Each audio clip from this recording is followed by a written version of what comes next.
And the Oscar for Best Picture goes to 1917. Yes. Wait, what?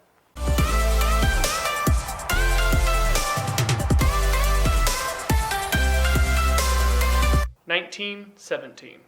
1917 is a World War I movie based around two main actors through the course of one moment in the war have to get from point A to point B and relay a message. That's virtually the whole point of the movie. When I first heard the premise of this movie a long time ago, I saw the first trailer and thought, no, that movie's gonna suck and I do not want to watch that.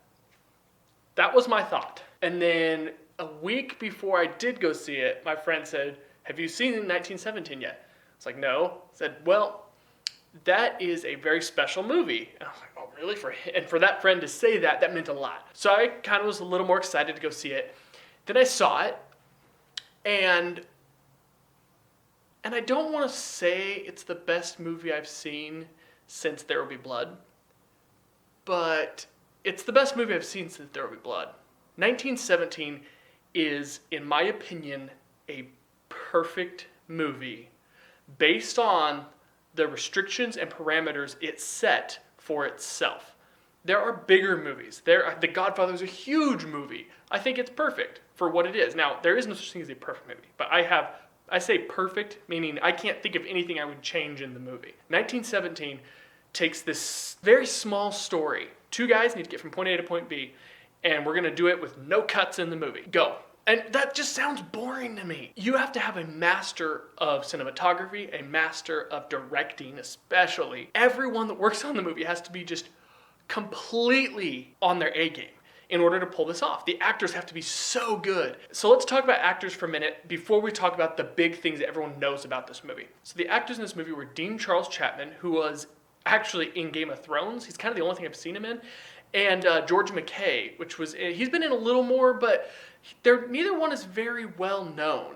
And I think that was a huge positive for this movie. We didn't see the actors and think, oh, I'm watching DiCaprio, or I'm watching whatever. I was watching characters, completely 100%. I love seeing movies with actors that we don't know for that reason. Rarely get to see a great performance from someone we've virtually never heard of. These guys are known, they're A-list actors, definitely at this point. They're big time actors. We just don't know who they are. And I thought that was a huge positive going for the movie. And I thought their acting was spectacular.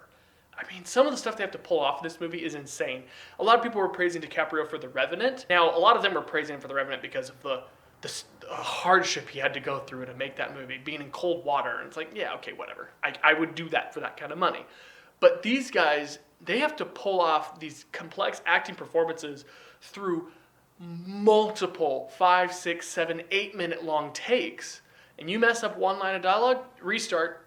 I mean, these are multiple $1,000 shots every time you do it. So every time you mess up, you got to start over. The pressure of that is insane. So I got to give a huge applause to those two actors.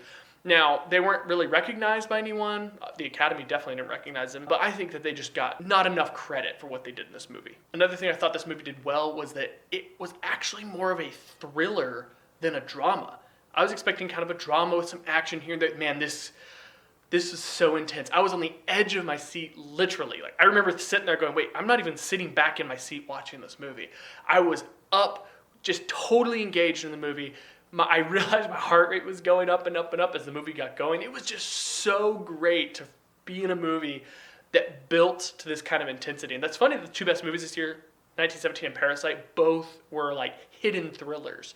And I think that people really like that if it's done correctly, and I think both these did it very well. All right, let's talk about what made 1917 so epic. This movie, if you don't know and you haven't seen it, or maybe you saw it and didn't notice, is shot to look like it's one continuous take with no cuts. So if you're watching and you go, oh man, that's a really long take, it goes on for 2 hours. There is a break in the middle at a moment, so I guess it is technically 2 takes. The way it's shot is to be like one continuous take, and it is masterfully done.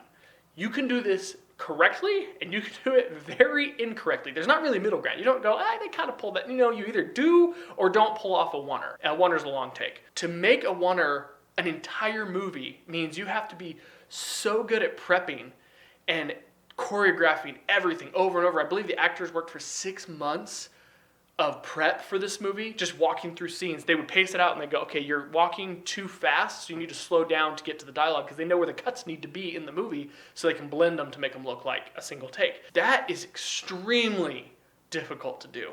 And I think this movie pulled it off super well.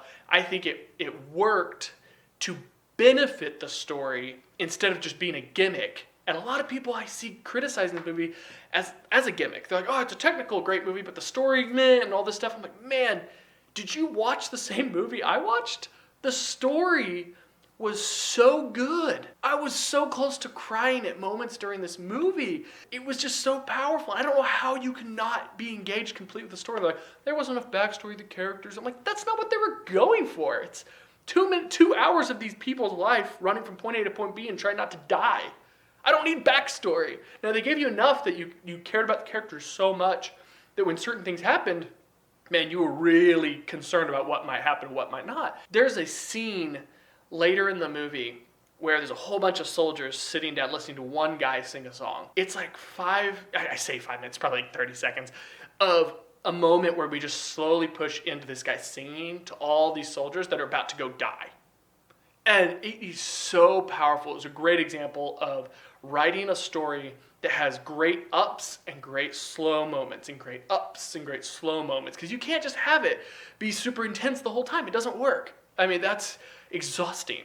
And this movie would have been too exhausting had they not had those slow moments where you could just breathe. Sam Mendes, oh my goodness. So Sam Mendes doesn't win the Best Director Oscar, and he doesn't win Best Picture. I feel it's so frustrating, because 1917 is one of those movies that 30, 40, 50 years down the road, we are going to be watching in film schools.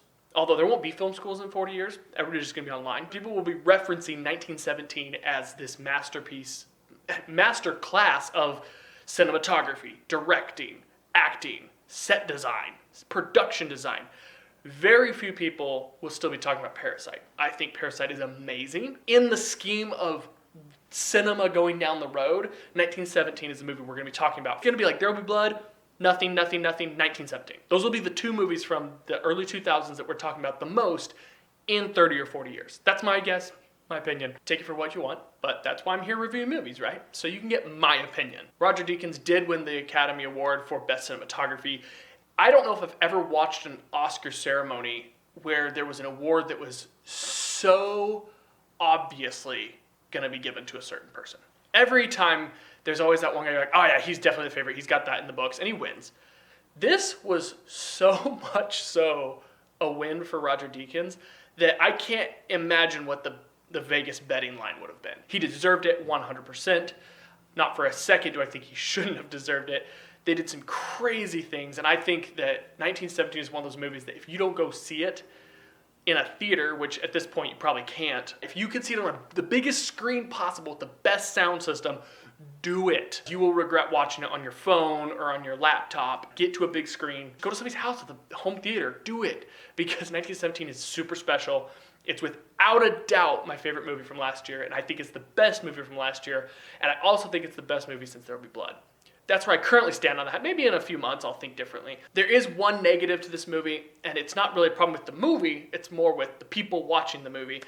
I don't think enough people will understand or care about the technical and story achievement of 1917. The achievements of this movie were so grand that most people don't even understand it. People don't understand what it takes to make a oneer that lasts 2 hours. They just don't get it. And you explain to them, like, oh, okay, that's cool. And they move on. You're like, no, you don't realize, like, the amount of everything that has to fall perfectly for this to work out. And so I think that that's just one of the bummers, is that people aren't going to understand it for a long time. Once oneers become even a bigger deal, which they're becoming really popular. Lebetsky, of course, is super well known for this. Birdman. Now, Birdman's an example of a movie that was supposed to be a oneer, but nobody bought that was a oneer, because there were so many obvious cuts in the movie. They go into a dark alley, come out. Oh, it's obviously it's a new shot. You have different lenses. In my opinion, okay, well done in that aspect. This movie has seamless cuts. I think I probably picked out 4 or 5 cuts. There's really like 30 or 40 in the movie, and I probably found 5. So that's how well they blended everything together. I just think that the normal viewer isn't going to understand how impressive all that is. And I just love the story. So go do yourself a favor, watch 1917. People will say Parasite, okay, sure. Yeah, let's talk again in 30 years. Thank you so much for watching this review. I hope you enjoyed it. Please subscribe, and I will keep coming out with content, and share this with your friends if you think they would enjoy it as well. Let me know what movie you want next. I watched The Lighthouse last night, which was an experience, for sure. I also have an Irishman review coming up soon because I think both those movies deserve a review. Thanks for spending your time with me. I appreciate it. And as always, peace.